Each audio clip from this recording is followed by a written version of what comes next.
കാലം കാത്തുവെച്ച കാവ്യനീതി തേടിയുള്ള യാത്ര നമ്മൾ ഇനിയും തുടരേണ്ടിയിരിക്കുന്നു. പരിക്കിനാൽ വലഞ്ഞ മറ്റൊരു സീസണിനുമൊടുവിൽ ബ്ലാസ്റ്റേഴ്സ് വീണ്ടും ലക്ഷ്യത്തിലെത്താതെ മടങ്ങുകയാണ്. ഓർമ്മകളേറെ സമ്മാനിച്ച ഒരു സീസണായിരുന്നു നമുക്കിത്. അതിലേറെ നിരാശകളും.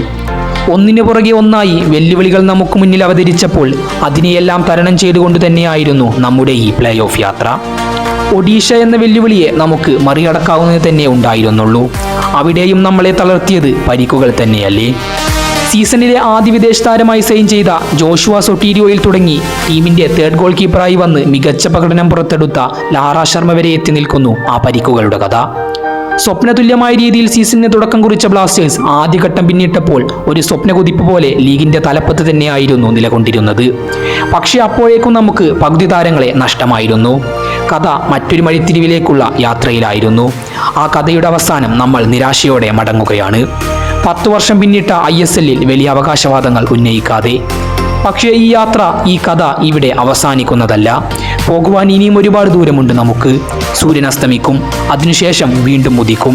സമയം മാറി സഞ്ചരിക്കും, കാലം നമുക്ക് അനുകൂലമാവും. ആ കാലത്തിന് സാക്ഷിയാവാനുള്ള ഭാഗ്യം നമുക്ക് എത്രയും പെട്ടെന്നുണ്ടാവട്ടെ എന്ന് ഉൾനിറഞ്ഞ പ്രാർത്ഥനയോടെ ആഗ്രഹിക്കുകയാണ്. നമ്മുടെ യുവതാരങ്ങൾ അതിന് പ്രാപ്തിയുള്ളവരാണെന്ന് തെളിയിച്ചവരാണ്. ഇനിയും സീസണുകൾ നമുക്ക് മുന്നിൽ കടന്നു വരും. നമ്മൾ അതിനെയെല്ലാം വരവേൽക്കും. ഈ ടീമിന് പുറകിൽ 12-മനായി അണിനിരക്കും. അവർക്ക് വേണ്ടി ആർപ്പ് വിളിക്കും. വിജയങ്ങൾ ആഘോഷമാക്കും. പരാജയങ്ങളിൽ ഇതുപോലെ കൂടെ നിൽക്കും. ലക്ഷ്യസ്ഥാനത്തെ തലോടും വരെ ഇവയെല്ലാം തുടരും. ഒടുവിൽ നമ്മളൊരിക്കൽ ആ ലക്ഷ്യസ്ഥാനത്തെ തലോടും. ലോകമൊന്ന് ആവേശകിരണങ്ങളാൽ പ്രകമ്പനം കൊള്ളും.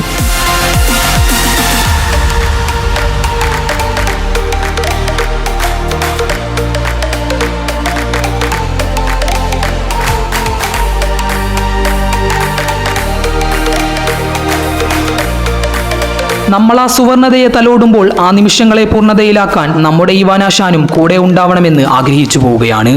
ടീമിനേക്കാൾ വലുതല്ല ഒന്നും എന്ന ഉത്തമ ബോധ്യം നമ്മുടെ മനസ്സിൽ നിലനിൽക്കുമ്പോൾ പോലും നമ്മെ സ്വപ്നം കാണാൻ പഠിപ്പിച്ച ഒന്നുമല്ലാതിരുന്ന നമ്മുടെ ടീമിനെ എന്തെങ്കിലുമൊക്കെ ആക്കി തീർത്ത ആ മനുഷ്യനില്ലാതെ എങ്ങനെയാണ് നമ്മൾ പൂർണ്ണമാവുക? ആ സുവർണ നേട്ടത്തിലേക്ക് ടീമിനെ കൊണ്ടെത്തിക്കാൻ ആ മനുഷ്യന് സാധിക്കട്ടെ എന്ന് ആത്മാർത്ഥമായി ആഗ്രഹിക്കുകയാണ്. അടുത്ത സീസണിലും ടീമിനെ മുന്നിൽ നിന്ന് നയിക്കാൻ ആശാൻ ഉണ്ടാവുമെന്ന് തന്നെയാണ് പ്രതീക്ഷിക്കുന്നത്. ഇനി മറിച്ചാണെങ്കിലും നമുക്ക് മുന്നോട്ട് തന്നെ പോവേണ്ടതുണ്ട്.